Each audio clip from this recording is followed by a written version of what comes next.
Progress Test, Unit 9. 1.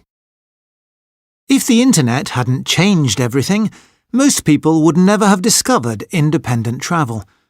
We would still book our holidays at a travel agent's, going on big group tours and not learning about the local people and culture.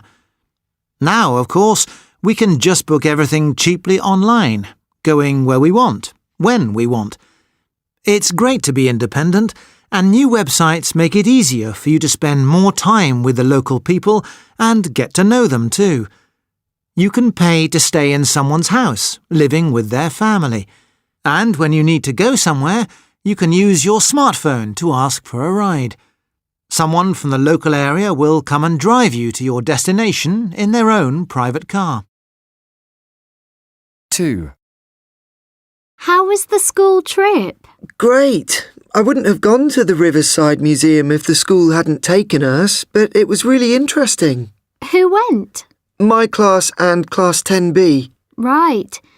People say the Riverside is the best museum in Glasgow. Well, it's certainly very popular.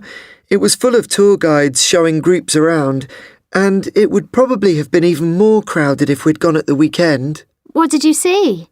Well, there are lots of interesting old trains, buses and cars, but the best thing was the museum building itself. It's an amazing place, designed by a famous architect called Zaha Hadid. 3.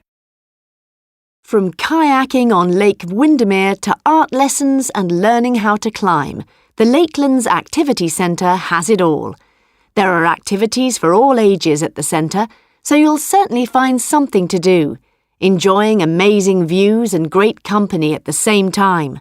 We're right next to Lake Windermere, quite possibly the prettiest place in Britain. Both school groups and families can stay at the centre campsite, sleeping under the stars.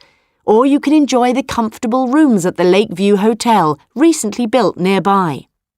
We're open every year from April to October, so come along. There's something for everyone at the Lakelands Activity Centre.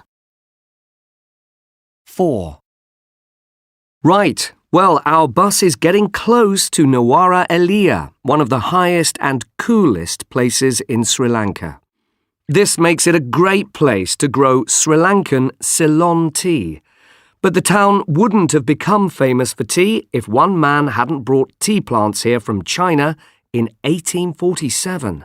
His name was James Taylor, and we'll hear more about him later. Now, before we arrive in Nuwara Eliya, we're going to stop at a tea factory and farm.